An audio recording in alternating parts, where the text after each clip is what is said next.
The infant's wail cut through the Montana night like a knife, pulling Vincent Harlow from his whiskey-soaked sleep with such force that he nearly tumbled from his cot. He lay there in the darkness of his small ranch house, listening, certain he had dreamed it. The wind howled outside, rattling the shutters, and he almost convinced himself it was nothing more than a coyote in the distance. Then it came again, high and desperate, unmistakably human.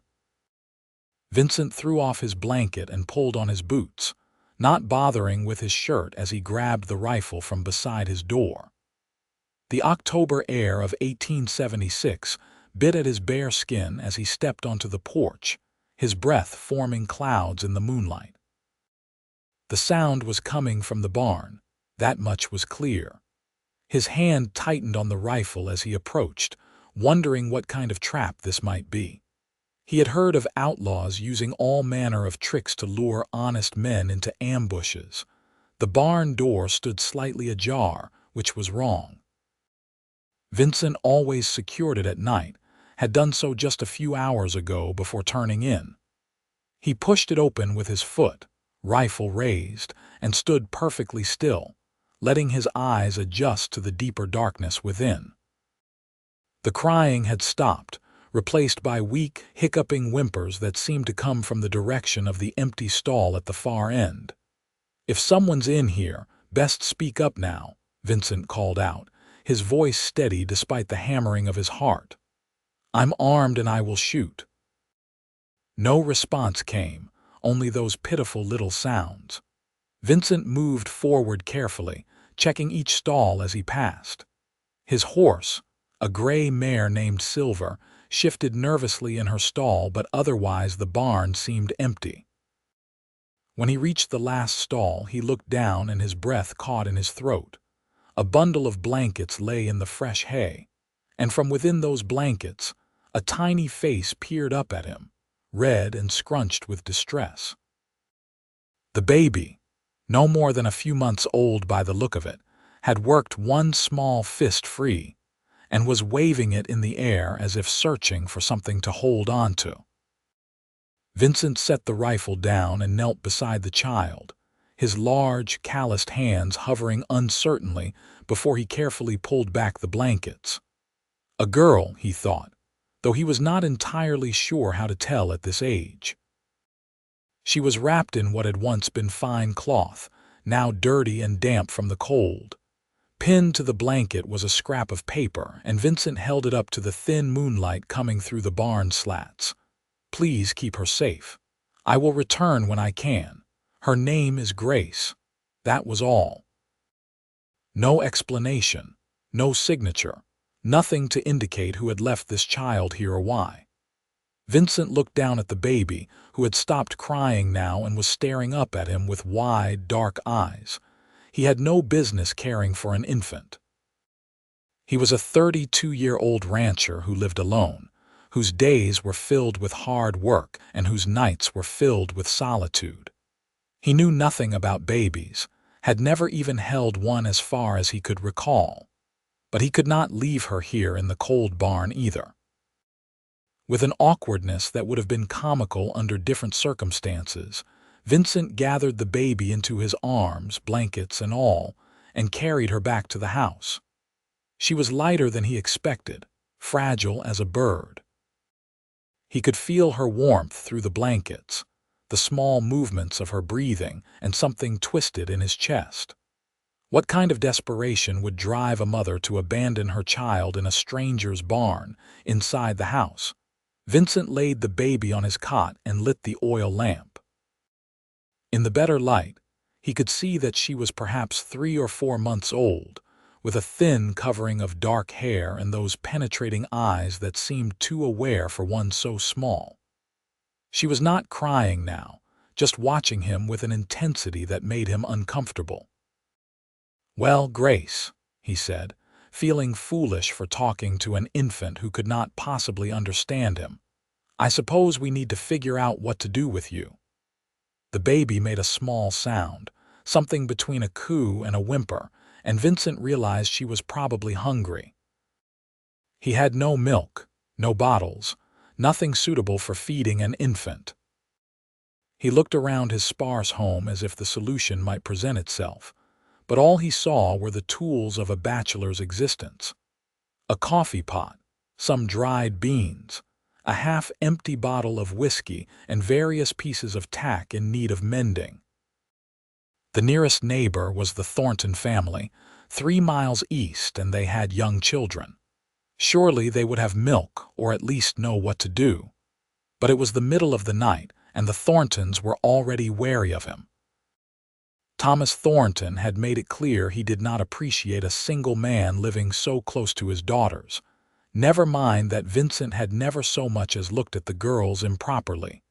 Vincent paced the small room, the baby's eyes following him. She was starting to fuss again, her little face reddening. He could not wait until morning. The child needed food now. He wrapped Grace back up in her blankets and pulled on a heavy coat. She fit in the crook of his arm well enough, though he felt clumsy and uncertain holding her. Silver was not pleased about being saddled again so soon, but she accepted the bit without too much protest. Vincent mounted carefully, doing his best to keep the baby secure against his chest. The ride to the Thornton place seemed to take forever, though it was probably no more than 20 minutes. Grace cried most of the way, a thin wailing that competed with the wind. Vincent found himself talking to her, nonsense words meant to soothe, though they seemed to have little effect. Lights were burning in the Thornton house when Vincent arrived, which struck him as odd given the hour. He dismounted and approached the door, knocking firmly. It opened almost immediately, revealing Thomas Thornton with a shotgun in his hands and a grim expression on his weathered face. "Harlow, what in blazes are you doing here at this hour?" Thomas's eyes dropped to the bundle in Vincent's arms, and his expression shifted from suspicion to confusion. "Is that a baby? Found her in my barn," Vincent said quickly. "There was a note saying her name is Grace. No explanation. She needs milk, Thornton. I did not know where else to go." Thomas stared at him for a long moment, then stepped back. "Mary," he called over his shoulder. "Mary, you best come here." A woman appeared, her graying hair in a long braid over her shoulder, a shawl wrapped around her nightdress. Mary Thornton's eyes went wide when she saw the baby. "Lord have mercy," she breathed, reaching out automatically. "Give her here, Vincent." Vincent handed Grace over with more relief than he wanted to admit. Mary took the baby with practiced ease, immediately beginning to unwrap the blankets to check her condition. "She is cold and hungry, poor mite," Mary said, her voice taking on the brisk efficiency of a woman who had raised 4 children of her own. "Thomas, fetch some goat's milk from the cellar and warm it. Vincent, you come in and tell us exactly what happened." An hour later, Vincent sat at the Thornton table with a cup of coffee he did not want, watching Mary feed Grace with a makeshift bottle fashioned from a clean cloth soaked in warm milk. The baby sucked at it eagerly, her small hands clutching at Mary's fingers. "You say there was just a note?" Mary asked, not looking up from the baby. "Nothing else, just what I told you. Please keep her safe. We'll return when able. Her name is Grace." "And you have no idea who might have left her?" Vincent shook his head. "I live alone. I do not receive many visitors." Thomas snorted from his position by the fire. "That is putting it mildly. When is the last time you even came into town, Harlow?" "A month, maybe 6 weeks," Vincent admitted. "I keep to myself." "So someone knew where you lived, knew you well enough to trust you with a baby, but you cannot think who it might be." Mary's tone was gentle but pointed. Vincent struggled to think. His ranch was small, barely profitable, and well off the main roads. He had bought the land 3 years ago after leaving the army, wanting nothing more than to be left alone. He went to Chloride, Montana when he needed supplies, spoke to people when necessary, but formed no real friendships. It was the way he preferred it. "I knew a woman once," he said slowly, the words pulled from him. "Years ago, back in '73, we were close for a time. Her name was Adelaide." Mary looked up sharply. "Adelaide what? Sinclair. Adelaide Sinclair. But she married another man, a banker from Helena. I have not seen her in 3 years." "And you think this might be her child?" "I do not know what to think," Vincent said honestly. "The note did not say. It could be anyone." Thomas moved to stand beside his wife, looking down at the now sleeping baby. "What do you plan to do, Harlow?" "The note said the mother would return." "I suppose I wait." "You cannot care for a baby on your own," Mary said firmly. "You have no idea what you are doing." "Then you will have to teach me," Vincent replied, surprising himself with the determination in his voice. "Because I am not abandoning her to an orphanage when her mother clearly intends to come back." Mary and Thomas exchanged a long look, the kind of wordless communication that came from decades of marriage. Finally, Mary sighed. "I will help you," she said, "but you will need supplies. Proper blankets, clothes, more milk, a cradle, and you will bring her here every few days so I can check on her health." "I can do that," Vincent agreed. "Thank you, Mary." She waved off his gratitude, already making a mental list. "Thomas will ride with you to town tomorrow to get what you need. For tonight, you can sleep in the barn. The baby stays here where it is warm and I can tend to her." Vincent wanted to protest, felt a strange reluctance to let Grace out of his sight, but he knew Mary was right. He nodded and stood, finishing his coffee in one long swallow. As he settled into the Thorntons' barn, wrapped in a horse blanket and listening to the familiar sounds of livestock around him, Vincent wondered what he had gotten himself into. He had wanted solitude, had built his life around the absence of connection and responsibility. Now he had a baby depending on him, a mother who might or might not return, and more questions than answers. Sleep was a long time coming. The next morning dawned clear and cold. Vincent woke to find Thomas already up and saddling horses. Mary appeared at the barn door with Grace bundled in her arms. "She slept well," Mary reported. "Took milk twice during the night. She is a strong little thing." Vincent found himself smiling as he looked at the baby. In the daylight, he could see she had a small birthmark on her left cheek, shaped like a crescent moon. Her eyes were definitely brown, dark as coffee, and they seemed to track his movements with interest. "We should head out if we want to be back before dark," Thomas said, his tone gruff but not unfriendly. The tension from the previous night had eased considerably. The ride to Chloride took 2 hours.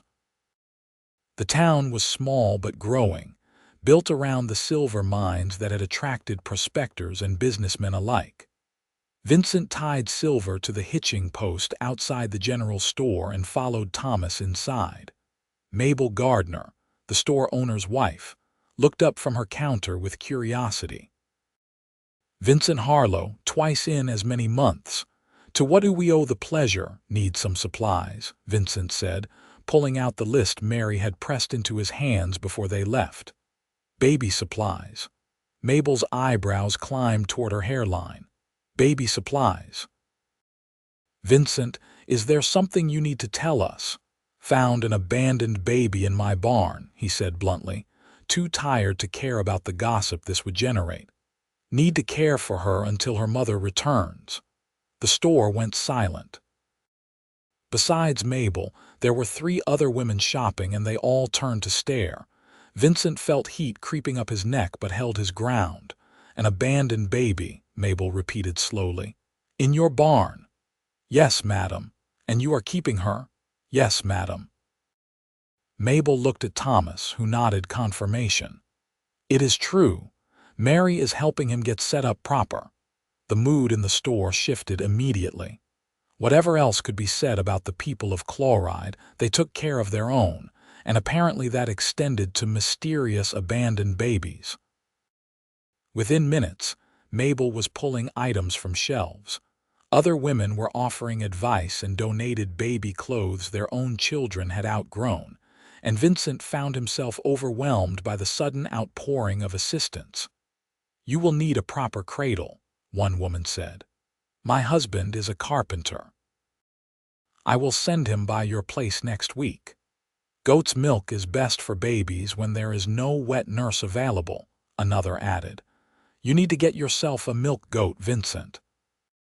And soft cloths for washing and oil for her skin, and a warm coat for when you take her outside." Mabel chimed in, piling more items on the counter. By the time they left the store, Vincent's saddlebags were bulging with supplies and his wallet was significantly lighter. But he also felt something unfamiliar, a warmth in his chest that had nothing to do with the midday sun. These people, most of whom he barely knew, had come together to help him help a child who was not even his own. Thomas seemed to sense his thoughts. "That is what community is, Harlow. Maybe you should remember that next time you think about keeping yourself so isolated." Vincent did not respond, but he thought about those words all the way back to the Thornton Ranch. Mary had more items waiting for him. A basket that would serve as a temporary cradle, more blankets, and a stack of small clothes. She also gave him a thorough lesson in feeding, changing, and bathing a baby, punctuated with warnings about all the things that could go wrong. "Babies are tougher than they look," she said, placing Grace in Vincent's arms.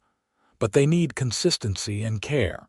You keep her clean, keep her fed, keep her warm, and she will thrive." Grace looked up at Vincent and made a small, contented sound. Her tiny hand wrapped around his finger, and he felt that twist in his chest again. "I will do my best," he promised. "I know you will," Mary said, and there was something in her eyes that suggested she understood more than she was saying. "Now go on home. And remember, any problems, you come straight back here." Vincent rode home slowly, cradling Grace against his chest. She slept most of the way, lulled by the movement of the horse. When they reached the ranch, the place looked different somehow, less like a lonely outpost and more like a home that needed tending. The next few days passed in a blur of exhaustion and adjustment. Vincent quickly learned that babies ate frequently, at all hours, and that they required constant attention. His work on the ranch suffered, but he found he did not care as much as he thought he would. Fixing fence could wait. Mucking stalls could wait. Grace could not. He fell into a routine of sorts. Wake when Grace woke, which was often. Feed her. Change her. Play with her on the blanket Mary had sent, watching as she tried to focus on his face and make sounds that might someday be words. Work on ranch tasks while she napped in her basket nearby. Repeat. 2 weeks after finding Grace, Vincent was in the barn repairing a broken harness when he heard hoofbeats approaching. He set down his tools and picked up the rifle he now kept close at all times, then moved to the barn door. A single rider was approaching, moving slowly, hunched over in the saddle as if in pain or exhaustion. As the rider drew closer, Vincent's breath caught. Even from a distance, even after 3 years, he recognized her. Adelaide Sinclair, or whatever her married name was now, looked nothing like the vibrant young woman he had known. She was thin to the point of gauntness, her dress was torn and dirty, and when she finally reached the house and tried to dismount, she nearly fell. Vincent was there in an instant, catching her, and she looked up at him with eyes full of desperation and something darker. "Vincent," she whispered, "is she safe? Please tell me she is safe." "Grace is safe," he assured her, supporting her weight as she swayed. "She is inside, sleeping." "Adelaide, what happened to you?" Tears spilled down her cheeks, cutting tracks through the dirt on her face. "Can I see her? Please?" Vincent helped her into the house, his mind reeling. So it was Adelaide who had left the baby. The child was hers. Which meant Grace was about 4 months old, and Adelaide had been pregnant when he last saw her 3 years ago, or perhaps she had been married for only 2 years or no. That did not make sense. Inside, Grace was indeed sleeping in her basket. Adelaide fell to her knees beside it, a sob escaping her lips as she reached out with trembling hands to touch the baby's face. "My Grace," she breathed. "My sweet girl, I am so sorry, I am so sorry." Vincent stood back, uncertain what to do. Adelaide was crying in earnest now, great heaving sobs that shook her thin frame. Grace woke and began to cry too, and Adelaide scooped her up, holding her close and rocking back and forth. "Adelaide," Vincent said gently, after several minutes had passed, "you need to tell me what is going on." She looked up at him, and in her eyes he saw a pain so deep it made his own heart ache. "Can I stay?" she asked. "Just for a few days. I will explain everything, I promise. But I have been riding for 3 days straight and I cannot think any more." "Of course you can stay," Vincent said immediately. "You need food and rest. Here, give me Grace and I will change her. You sit down before you fall down." Adelaide handed over the baby reluctantly and sank into the chair by the fireplace. Vincent changed Grace with the competence of 2 weeks' practice, then prepared a bottle of milk. He handed the baby back to Adelaide, who fed her with an expertise that spoke of experience, and went to heat some of the stew Mary Thornton had sent home with him 2 days ago.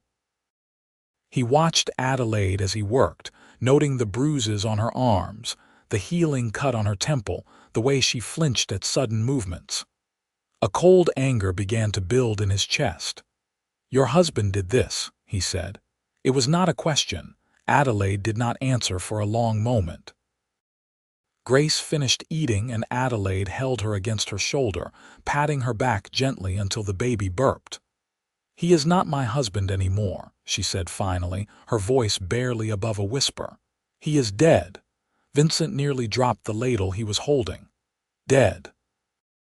"I killed him," Adelaide said, and there was no emotion in her voice at all.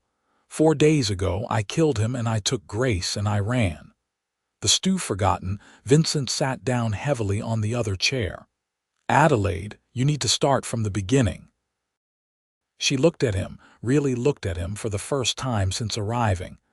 "Do you remember when we said goodbye 3 years ago?" "Of course I remember."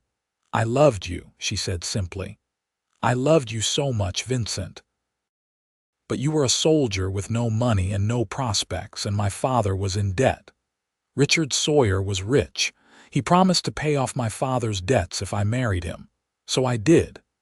Vincent closed his eyes. He had known, of course, that Adelaide's marriage had been arranged. But he had convinced himself over the years that perhaps she had grown to love Sawyer, that she had been happy. "Richard was charming at first," Adelaide continued, her voice flat. "He courted me properly, said all the right things. It was not until after the wedding that I saw who he really was.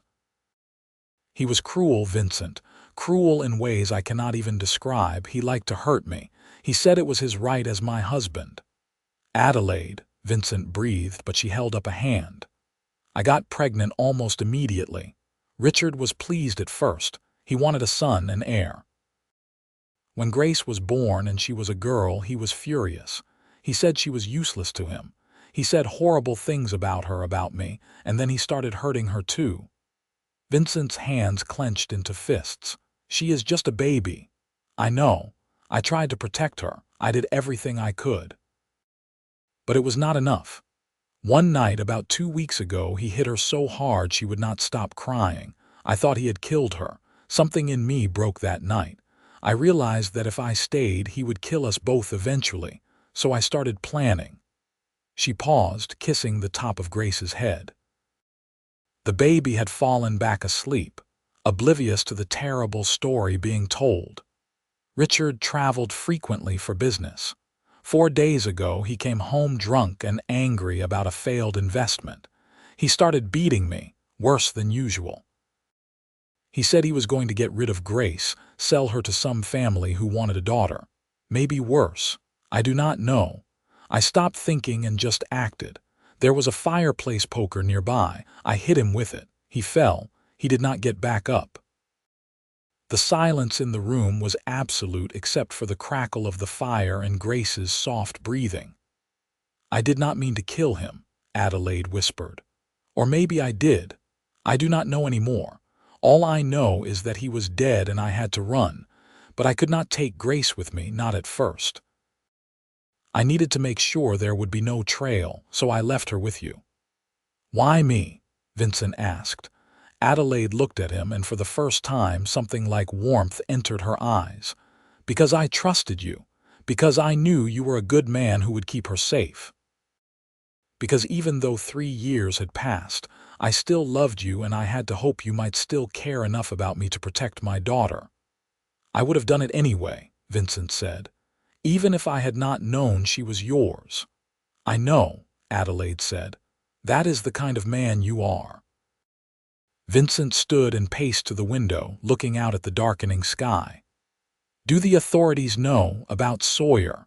I do not know. I covered it as best I could, made it look like he had fallen and hit his head while drunk. The servants knew he drank heavily. It was not implausible. But someone will investigate eventually. Richard had powerful friends. Then you cannot stay here, Vincent said, turning back to her. If they connect you to me, if they find you here, they will hang you. I know, Adelaide said, and there were tears in her eyes again. That is why I only asked for a few days. I just needed to see her, to hold her again, to know she was all right. Then I will disappear. You can keep Grace, raise her as your own. Tell people her mother died and asked you to care for her. No one will question it. No, Vincent said. Adelaide blinked. What? No, Vincent repeated more firmly. I am not letting you go, either of you. Vincent, you do not understand. I am a murderer. I will hang if they catch me. You are a woman who defended herself and her child from a man who was beating you both, Vincent corrected. That is not murder. That is survival. The law will not see it that way. Then we will not let the law find you. Vincent knelt in front of her chair, taking her free hand in both of his. Adelaide, I let you go once because I thought it was the right thing to do. I am not making that mistake again. If you want to leave, I cannot stop you. But if you want to stay, I will do everything in my power to keep you and Grace safe. She stared at him, searching his face. Why would you do that? Risk everything for me? Because I loved you then and I love you still, Vincent said simply. And because that little girl deserves to have her mother, and her mother deserves a chance at a real life. So if you are asking me to choose between turning you in and protecting you, there is no choice. I choose you. I choose both of you. Adelaide started crying again, but this time there was something like hope in her tears. I do not deserve you.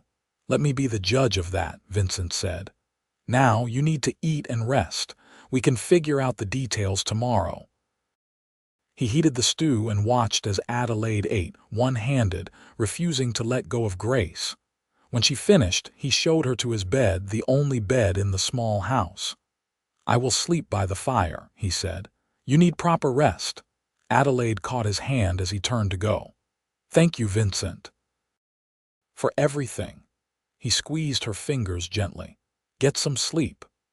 That night, lying on the floor in front of the dying fire, Vincent stared at the ceiling and tried to think. Adelaide was in danger, real danger, and he had just promised to protect her without any clear idea of how to do that. If Richard Sawyer's death was ruled suspicious, if anyone connected Adelaide to Vincent, if she was found here, the consequences would be dire. But he had meant what he said. He would not let her go. He had been given a second chance, an opportunity to build the life he had wanted 3 years ago, and he would be damned if he let fear stop him. The question was how to keep Adelaide safe while making it appear that she had nothing to do with Sawyer's death. She needed a story, an alibi, a reason to be here that would not raise suspicion. And he needed to act quickly, before word of Sawyer's death spread and people started asking questions. An idea began to form, risky but possible. If he and Adelaide married, quickly and quietly, she would have the protection of his name. She would be Adelaide Harlow, not Adelaide Sawyer, and as far as anyone knew, she had been with him all along. He would claim that Grace was their daughter, born while they lived here together in isolation. It was not perfect, but it might work. The next morning he laid out his plan while Adelaide fed Grace. "Marriage," she said, her eyes wide. "Vincent, that is insane." "Is it? We wanted to marry 3 years ago. The only reason we did not was because of your father's debt and Sawyer's money." "Well, Sawyer is dead and you are free. Why not?" "Because I am on the run from the law, because I am putting you in danger, because marriage is not something you should do out of obligation." "I am not doing it out of obligation," Vincent said firmly. "I am doing it because I want to. I want you to stay. I want to raise Grace with you. I want to build a life together, the life we should have had all along." Adelaide looked down at the baby in her arms. Grace was awake and watching her mother with those dark, solemn eyes. "What if they find out? What if they come here?" "Then we will deal with it," Vincent said. "But we have a better chance together than apart. As my wife, you have legal protection. As Adelaide Harlow, you are not Adelaide Sawyer. It is not much, but it is something. And if someone recognizes me—" "How often did you come to Chloride when you lived in Helena? Did Sawyer have business interests here?" Adelaide shook her head. "No, Richard rarely left Helena. I never came this far north with him." "Then the chances of anyone recognizing you are slim. We will say you are a widow I knew from before, that we reconnected and married quickly. People will gossip, but they will accept it." Adelaide was quiet for a long time, thinking. Finally, she looked up at him. "Are you sure, Vincent? Truly sure? Because once we do this, there is no going back." "I have never been more sure of anything," he said. "Then yes," Adelaide whispered. "Yes, I will marry you." They married 3 days later in Chloride with Thomas and Mary Thornton as witnesses. The circuit preacher happened to be passing through, and he performed the ceremony in the small church without asking too many questions. Vincent bought Adelaide a simple gold band from the general store, and she wore a dress Mary had loaned her, cleaned and mended to hide the worst of the damage. Grace fussed through the ceremony, and Adelaide had to rock her gently to keep her quiet. Vincent found himself smiling as he said his vows, meaning every word even though the circumstances were far from ideal. When the preacher pronounced them man and wife, Vincent kissed Adelaide gently, tasting salt from her tears. Mabel Gardner threw a small celebration at the general store afterward, insisting that every wedding deserved cake even if it was rushed. The women of Chloride clucked over Grace and welcomed Adelaide with a warmth that seemed to surprise her. Several commented on how happy Vincent looked, how it was good to see him finally settling down. If anyone thought it was odd that Vincent had suddenly produced a wife and baby, they were too polite to say so to his face. Small towns thrived on gossip, but they also understood the need for privacy and second chances. On the ride back to the ranch, Adelaide was quiet, holding Grace close. Vincent reached over and took her hand, lacing their fingers together. "Are you all right?" he asked. "I keep waiting to wake up," she admitted. "This all feels like a dream, like at any moment Richard will appear and drag me back to Helena." "He is dead, Adelaide. He can never hurt you again." "I know, but fear does not listen to logic." She looked at him. "What if I can never stop being afraid?" "Then I will help you learn," Vincent said, "for as long as it takes." That night, Adelaide put Grace to bed in the basket beside the fireplace, then stood awkwardly in the middle of the room. Vincent could see the tension in her shoulders, the way she kept glancing at the bed. "I will sleep by the fire," he said gently. There is no expectation, Adelaide. We may be married in law, but I know you need time. The relief on her face was palpable. Thank you. I am sorry, I just cannot, not yet. Do not apologize, we have time. All the time you need. He made his bed on the floor as he had been doing, and Adelaide retreated to the actual bed. But an hour later, when Grace woke crying and Adelaide got up to tend to her, Vincent saw her hands shaking, saw the fear in her eyes at every shadow. Would it help if I held her while you prepared the milk? He offered. Adelaide nodded, handing over the baby. Vincent walked Grace around the small room, talking to her softly, while Adelaide warmed the milk with trembling hands. When the bottle was ready, he sat beside Adelaide on the edge of the bed, and they fed Grace together, Vincent's arm around Adelaide's shoulders, her head resting against his chest. "This is nice," Adelaide whispered.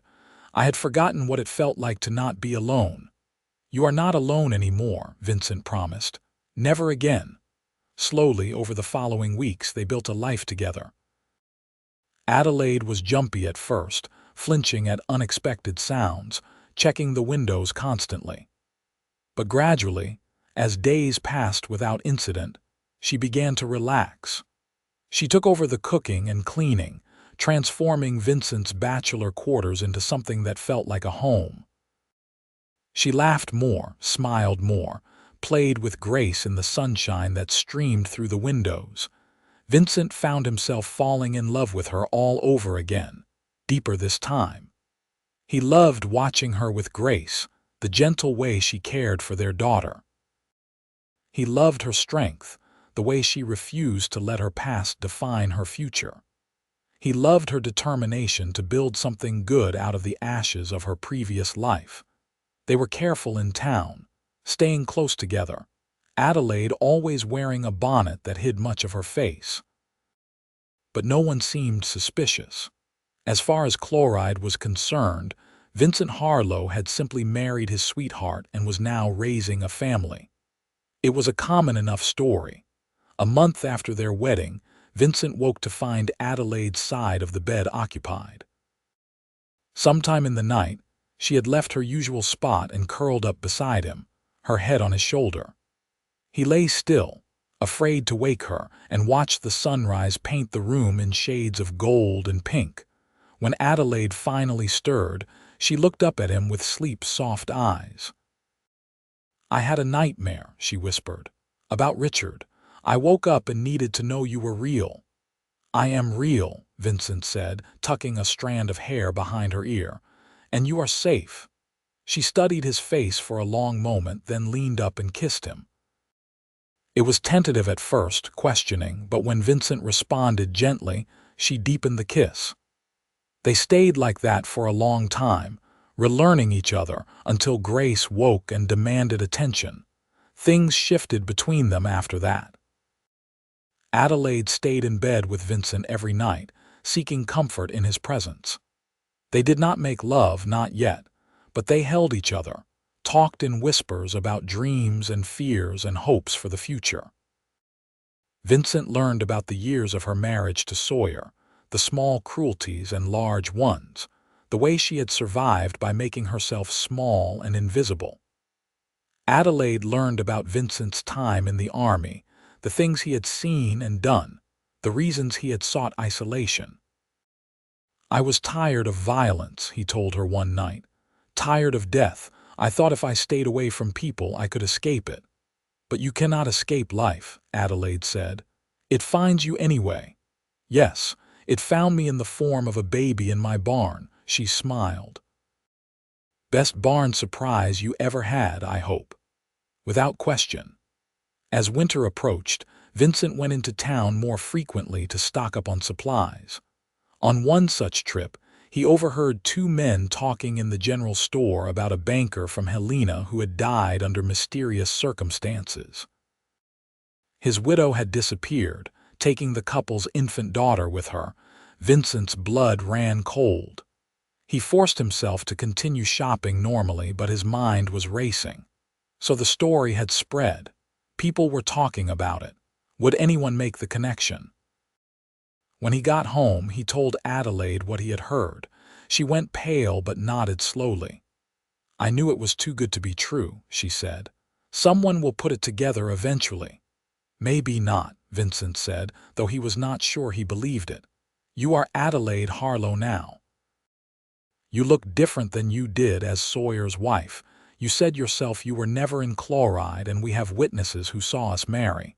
We just have to stay calm and not give anyone reason to question our story. And if someone does question it, then we deal with it," Vincent said. "Together."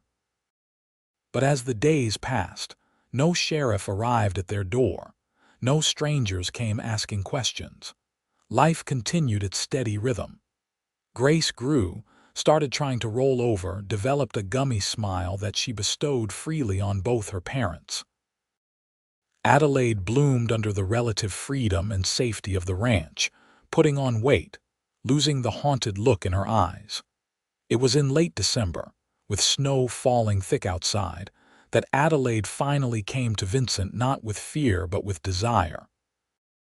They had put Grace to bed and were sitting by the fire, Adelaide's head resting on Vincent's shoulder as had become their habit. "Vincent," she said quietly, "I want to be your wife in all ways." He pulled back to look at her. "Are you sure? There is no rush, Adelaide." "I meant what I said about giving you time." "I have had time," she said, "and I am sure. I do not want to let Richard's ghost stand between us anymore. I want to move forward, with you." Vincent cupped her face in his hands, searching her eyes for any doubt. Finding none, he kissed her softly, then stood and led her to the bed. They made love slowly, gently, Vincent hyper-aware of Adelaide's occasional tension, ready to stop at the slightest hesitation. But she stayed with him, trusting him, and when it was over, she cried in his arms. "Happy tears," she assured him when he asked. "I never thought I could feel safe with someone like this. Thank you for being patient with me." "You never have to thank me for that," Vincent said, holding her close. "This is what love is supposed to be, safe, gentle, equal." From that night on, they were truly married in every sense. The winter passed in a cocoon of domesticity and quiet joy. They celebrated Christmas with the Thorntons, sharing a meal and watching Grace's delight at the colorful paper and ribbons. They rang in 1877 with hope, believing that perhaps they had truly escaped the past. But in February, their fragile peace was shattered. Vincent had gone into town for supplies, leaving Adelaide and Grace at the ranch. When he returned, he found Adelaide standing at the window with Grace in her arms, staring out at two men on horseback who were approaching the house. "Who are they?" Vincent asked, his hand automatically going to his rifle. "I do not know," Adelaide said, her voice shaking. "But they have been circling the property for the past hour. I think they are looking for something, or someone." Vincent moved to the door, rifle in hand. The men saw him and altered their course, riding directly toward the house. As they got closer, Vincent could see badges glinting on their chests. "Lawmen." "Mr. Harlow," the older of the two called out, keeping his hands visible. "I am Sheriff Daniels from Helena. This is Deputy Morris. We would like to talk to you if you have a moment." Vincent stepped onto the porch, keeping the rifle pointed down but ready. "What is this about, Sheriff?" "We are investigating the death of Richard Sawyer. He was a prominent banker in Helena, died back in October. His widow disappeared around the same time, along with their infant daughter. We have reason to believe the widow may have had something to do with his death." "And what does that have to do with me?" Vincent asked, praying his voice sounded calmer than he felt. "We are checking all the properties in the area, talking to folks, seeing if anyone has seen or heard anything. Your place is pretty isolated out here. Thought maybe someone might have passed through, asked for shelter or supplies." Vincent considered his options. He could lie, say he had seen nothing. But if they asked to search the property, if they saw Adelaide or Grace, it would look worse. Better to control the narrative. My wife and I live here, he said. We keep to ourselves mostly, but we have not seen any strangers passing through. The sheriff nodded slowly. Your wife, you say? I heard you were a bachelor. I got married in October. October, the sheriff repeated. Same month Sawyer died. Convenient timing. Vincent felt his pulse quicken but kept his expression neutral. I fail to see what my marriage has to do with your investigation, Sheriff. Probably nothing, Sheriff Daniels said, but I would like to meet your wife if that is all right. Just to ask her if she has seen anything. There was no way out of it. Vincent nodded and called over his shoulder. Adelaide, can you come out here for a moment? Adelaide appeared in the doorway with Grace, her face pale but composed. She had wrapped a shawl around her head and shoulders, partially obscuring her features. Sheriff Daniels, Deputy Morris, this is my wife Adelaide and our daughter Grace. The sheriff tipped his hat. Madam, sorry to bother you folks. We are looking for a woman who may have passed through these parts back in October. Adelaide Sawyer would have had a baby with her. I am sorry, Sheriff, Adelaide said, her voice steady. We have not seen anyone like that. As my husband said, we keep to ourselves. Sheriff Daniels studied her for a long moment, and Vincent felt his heart hammering in his chest. Then the sheriff's gaze dropped to Grace, who was watching the strangers with wide eyes. Pretty baby, he said. How old? 6 months, Adelaide said, which was roughly true. And you have been out here the whole time, since October? Yes, sir. Vincent and I married in October and came straight here. We have barely left the ranch since, except for occasional trips to town for supplies. The sheriff looked between them, clearly thinking something over. Finally, he nodded. Well, if you do see or hear anything, you let us know. Adelaide Sawyer is wanted for questioning in her husband's death. She is considered dangerous. We will keep an eye out, Vincent promised. The sheriff and deputy rode off, but Vincent could see them talking as they went, glancing back at the house. He ushered Adelaide inside quickly. They suspect, Adelaide said, her hands shaking as she clutched Grace. They know something. They suspect everyone, Vincent said, though his own fear was rising. They are just doing their job, checking all possibilities. What if they come back? What if they ask around town about me, about when we really got married? Then people will tell them we married in October with witnesses present. Adelaide, you have to trust the story we built. It is solid. But over the next few days, Vincent's confidence wavered. He went into town to gauge the mood and heard that the sheriff and deputy had indeed been asking questions. They had talked to the preacher who married Vincent and Adelaide, to the Thorntons, to Mabel Gardner. So far, everyone's stories aligned. Vincent and Adelaide had married in October. They had a baby daughter. They lived quietly on their ranch, but Vincent could see the speculation in people's eyes. The timing was suspicious. The way Adelaide hid her face was suspicious. Some people were starting to wonder. It was Mary Thornton who finally told him the truth. She pulled him aside after church one Sunday in early March. Vincent, people are talking, she said quietly. The sheriff's questions stirred up gossip. Some folks are saying your Adelaide might be the woman they are looking for. That is ridiculous, Vincent said, trying to sound confident. The sheriff saw her himself. She is my wife. Mary gave him a long, searching look. Vincent, I have known you for 3 years. You have been a good neighbor, an honest man. So I am going to ask you this once, and I need you to tell me the truth. Is your wife Adelaide Sawyer? Vincent felt the world tilt. Of all people, he had not expected Mary to confront him directly. He opened his mouth to deny it, but the words would not come. He could not lie to Mary, not after everything she had done for them. Please, was all he managed to say. Please, Mary. She closed her eyes for a moment, then nodded. I thought so. From the moment you showed up with that baby, something felt off about your story, but I wanted to believe you. I still want to believe you. Mary, she is not a murderer. Her husband beat her. He beat Grace. Adelaide was protecting herself and her child. I believe you, Mary said, and I am not going to say anything. But Vincent, the sheriff, is not going to let this go. He will be back, and next time he might have more than suspicions. You need to be prepared. What should I do? Tell the truth, Mary said simply. Not to the sheriff, not yet, but to Judge Morrison. He is a fair man, and he understands the law better than most. If Adelaide killed her husband in self-defense, there is a legal precedent for that. It would be a trial, but she might be acquitted. Or she might hang, Vincent said.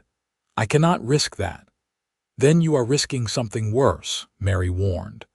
If the sheriff arrests her without a plan, without someone willing to speak for her, she will have no chance at all. At least talk to the judge, see what he says, off the record. Vincent thought about it all the way home. Adelaide could see something was wrong, and that night, after they put Grace to bed, he told her about his conversation with Mary. A trial, Adelaide said, her face ashen. Vincent, I would never survive a trial. Even if I told the truth, even if I explained everything, they would never believe me. I am a woman who killed her husband. That is all they would see. Maybe not, Vincent said. Judge Morrison is known for being fair. If we explain what Sawyer did to you, if we have evidence. What evidence? The bruises are healed. Richard is dead and cannot confirm any of it. It would be my word against his reputation, and he was a respected banker. I was just his wife. She was probably right, Vincent knew. The justice system was not kind to women, especially women who killed their husbands. But he also knew that Mary was right. If they did nothing, if they waited for the sheriff to build a case and make an arrest, Adelaide would have even less of a chance. Let me talk to the judge, Vincent said. Just talk, see what he says. We do not have to commit to anything, but we should at least know what our options are. Adelaide was silent for a long time, staring into the fire. Finally, she nodded. All right. But Vincent, if the judge says there is no hope, if he says I would hang, then I want you to promise me something. Anything. Promise me you will take Grace and run. Change your name, go somewhere far away, raise her safe. Do not let her grow up knowing her mother was a murderer. Adelaide, no, I am not leaving you. Promise me, she insisted, gripping his hands. Please, Vincent. Grace needs at least one parent. If I am going to hang anyway, at least let me die knowing she will be safe. Vincent pulled her into his arms, holding her tight. I promise. But it is not going to come to that. We are going to find a way through this, together. The next day, Vincent rode to Chloride and asked to speak with Judge Morrison. The judge was an older man, stern but fair, with a reputation for listening to all sides of an argument before making a ruling. He agreed to see Vincent in his private office, away from prying eyes. Vincent told him everything. About finding Grace, about Adelaide's return, about Richard Sawyer and the abuse, about the marriage and the sheriff's visit. The judge listened without interrupting, his expression unreadable. When Vincent finished, Judge Morrison sat back in his chair and sighed.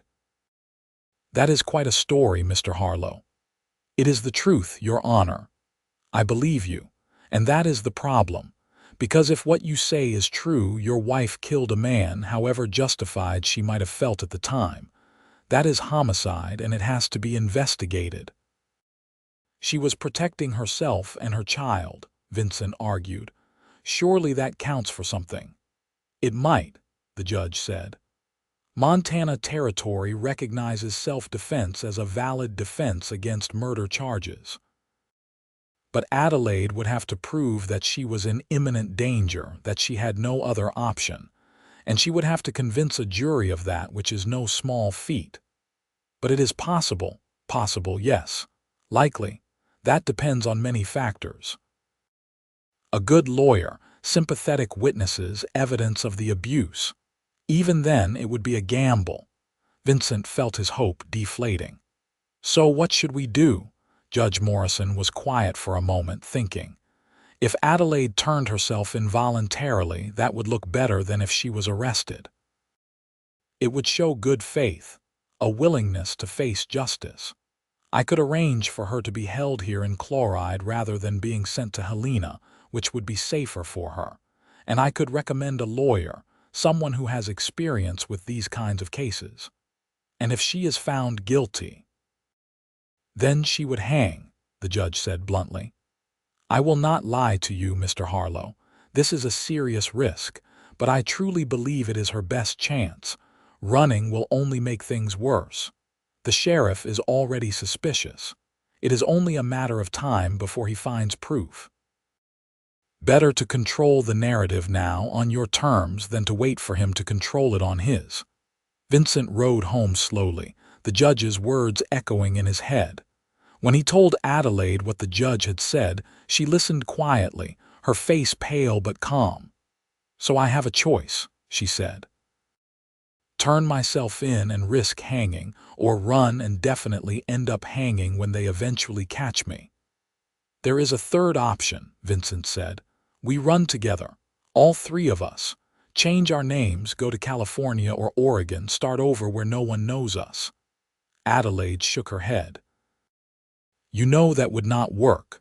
The sheriff already suspects. If we disappear now, it would confirm everything. They would hunt us down and Grace would grow up on the run. That is no life for a child. Neither is growing up without her mother. Maybe, Adelaide said. But at least if I turn myself in, if I face trial, there is a chance. A small one, but a chance. And even if I lose, Grace will know that I tried to do the right thing in the end. I cannot lose you, Vincent said, his voice breaking. Not when I just got you back. Adelaide took his face in her hands, forcing him to meet her eyes. You are not going to lose me. We are going to fight this and we are going to win. Because we have the truth on our side and the truth has to matter for something. Vincent wanted to believe her. He wanted to believe that justice would prevail, that the truth would be enough.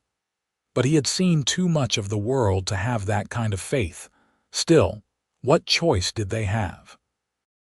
2 days later, Adelaide Harlow, formerly Adelaide Sawyer, walked into the Chloride Sheriff's office and turned herself in for the death of her husband Richard. Vincent was with her, carrying Grace, and Judge Morrison was there as well to ensure everything was handled properly. Sheriff Daniels, who happened to be in town meeting with the local deputy, looked shocked when Adelaide made her confession. He arrested her on the spot, but true to his word, Judge Morrison arranged for her to be held in Chloride's small jail rather than being transported to Helena immediately. The trial was set for 3 weeks later, giving Adelaide's lawyer, a sharp woman named Catherine Wells who had recently moved to Montana from Boston, time to build a defense. Catherine was one of the few female lawyers in the territory, and she had a reputation for taking on difficult cases. Vincent visited Adelaide every day, bringing Grace so she could see her daughter. The jail was not comfortable, but the deputy's wife, a kind woman named Ruth, made sure Adelaide had blankets and decent food. Ruth also watched Grace sometimes when Vincent needed to work on the ranch or meet with Catherine Wells. The trial became the talk of Chloride and the surrounding areas.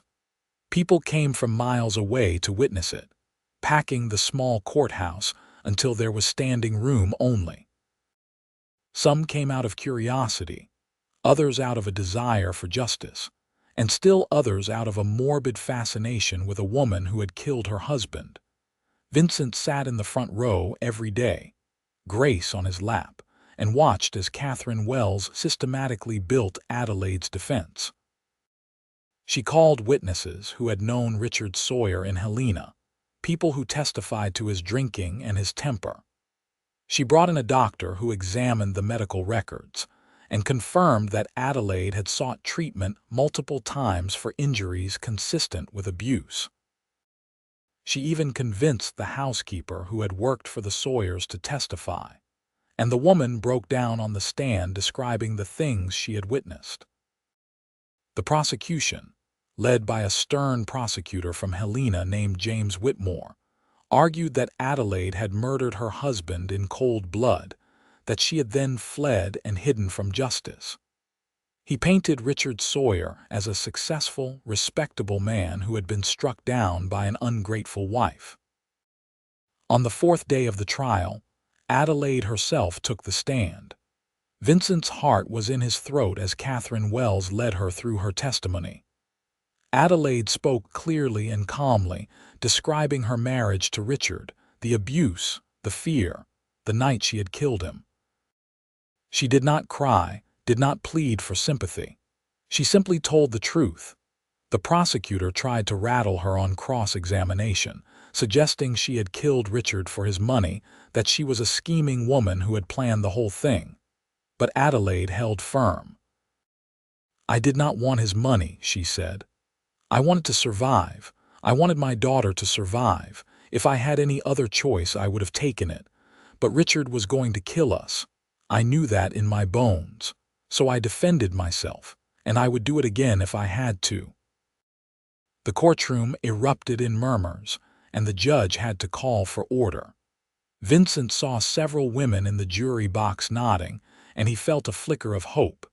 The closing arguments took place on the fifth day. Catherine Wells spoke eloquently about the right to self-defense, about the impossible position Adelaide had been in, about the fact that the law should protect victims, not punish them for surviving. James Whitmore argued that the law was clear. Adelaide had killed her husband, and killing was murder no matter the circumstances. To rule otherwise would be to invite chaos. The jury deliberated for 6 hours. Vincent paced outside the courthouse, Grace asleep in his arms, praying harder than he had ever prayed in his life. Mary Thornton sat with him, offering silent support. When the jury finally returned, the courtroom fell silent. The foreman stood and read the verdict. "We find the defendant, Adelaide Harlow, not guilty by reason of self-defense." The courtroom exploded. Some people cheered, others shouted in protest, and Vincent felt his knees go weak with relief. Adelaide collapsed in her chair, sobbing, and Catherine Wells put a hand on her shoulder. Judge Morrison called for order, and when the room finally quieted, he addressed the court. "This has been a difficult case," he said, "but the jury has spoken, and their verdict is just. Adelaide Harlow acted in defense of her own life and the life of her child. She is free to go." Vincent was at Adelaide's side in an instant, wrapping her in his arms as best he could with Grace between them. She clung to him, shaking with relief and exhaustion. "It is over," he whispered. "You are free. We are all free." They left Chloride the next day, not permanently but for a while. Vincent wanted to get Adelaide away from the stares and gossip, to give her time to heal and adjust to the idea that she truly was safe. They went to the Thornton Ranch and stayed there for a week, Adelaide sleeping for hours at a time while Mary helped care for Grace. When they finally returned to their own ranch, it felt different, lighter somehow, as if a weight had been lifted. Adelaide walked through the house touching things, reacquainting herself with the space. "I can really stay," she said, wonder in her voice. "This is really my home." "Our home," Vincent corrected. "Yours, mine, and Grace's." That night, after Grace was asleep, Adelaide and Vincent sat by the fire. She leaned against him, her head on his shoulder, and he wrapped his arms around her. "I was so afraid," she admitted. "Even when Catherine said we had a good case, even when people testified for me, I was sure it would not be enough. I was sure I would hang." "But you did not," Vincent said. "You are here. You are safe." "Because of you," Adelaide said. If you had not taken Grace in, if you had not married me, if you had not stood by me through all of this, I would be dead. You saved my life, Vincent. You saved yourself, he countered. I just helped. She turned to look at him, her eyes shining in the firelight. I love you. I loved you 3 years ago, and I love you even more now. You are the best man I have ever known. I love you too, Vincent said, and I am going to spend the rest of my life making sure you never regret choosing me. I could never regret you, Adelaide said, and she kissed him. The following months passed in a haze of contentment. Spring came, bringing new life to the ranch. Vincent and Adelaide worked together to plant a garden, Adelaide teaching him which herbs and vegetables would grow best in Montana's short growing season. Grace began to crawl, getting into everything, and her laughter filled the house. In June, Adelaide told Vincent she was pregnant again. He was overjoyed, immediately worrying about her health and comfort. Adelaide laughed at his fussing but secretly loved it. This time will be different, she promised. This baby will be born into love and safety. Their son was born in February of 1878, during a snowstorm that trapped them in the house for 3 days. Adelaide's labor was long and difficult, and there were moments when Vincent feared he might lose her. But she was strong, stronger than he had known, and when the baby finally arrived, healthy and screaming, Vincent wept with relief.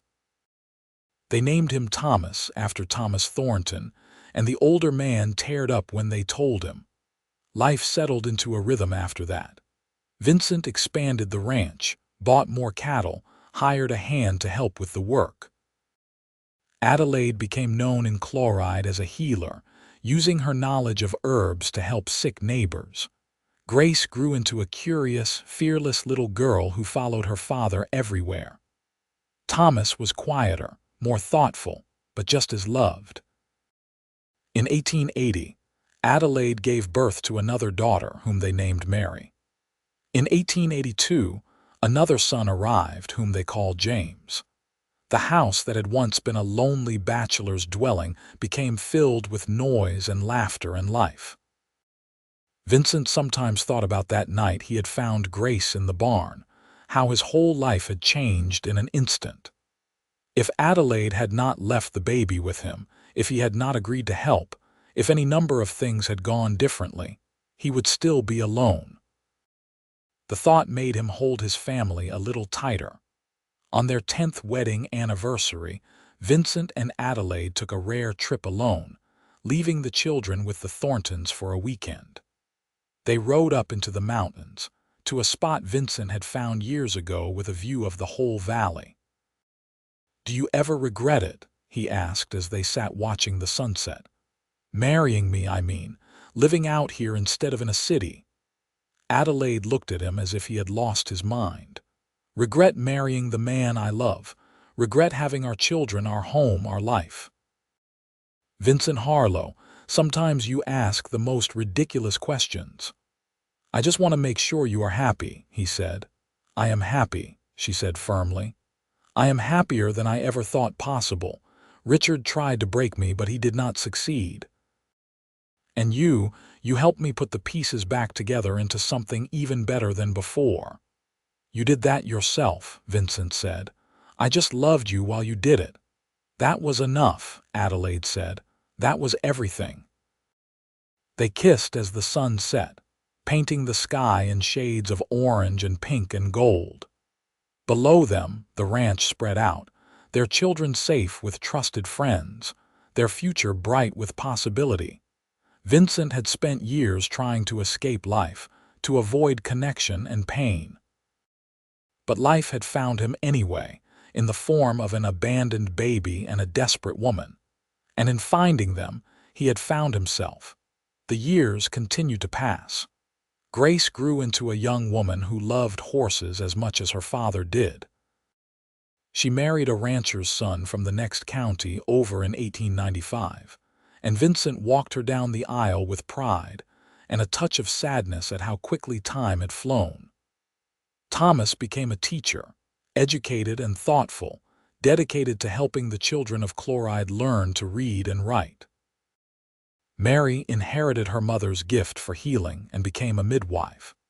James took over the ranch, working alongside Vincent until age finally forced the older man to slow down.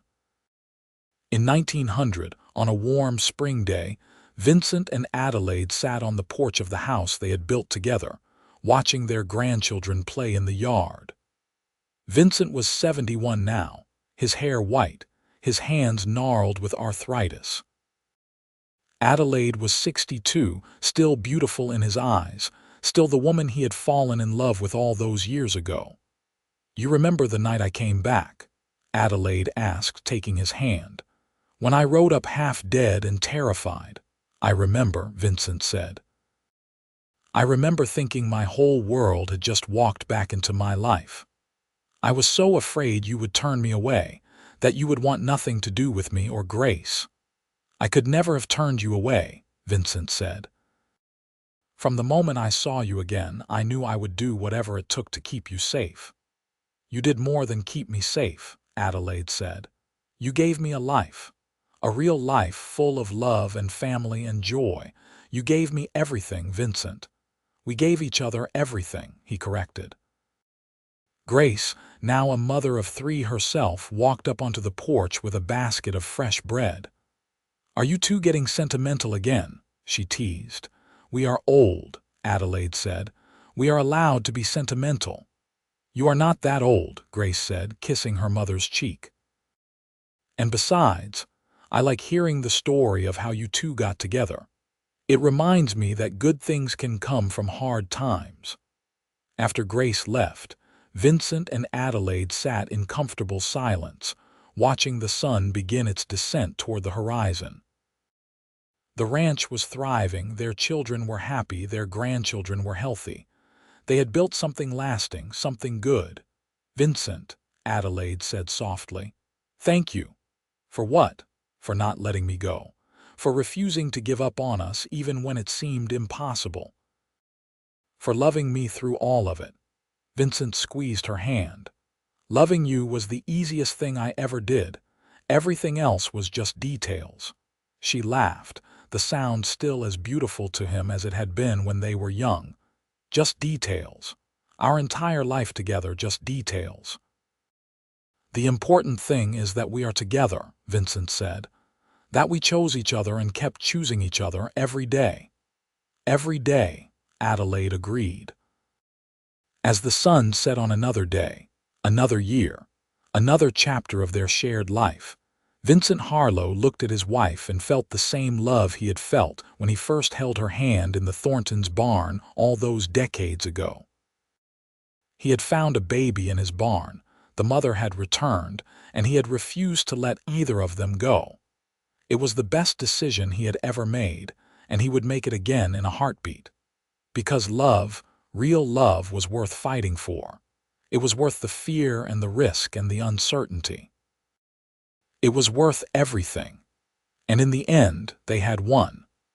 They had built a life together that neither of them could have built alone, and that life was filled with more happiness than either of them had dared to dream possible.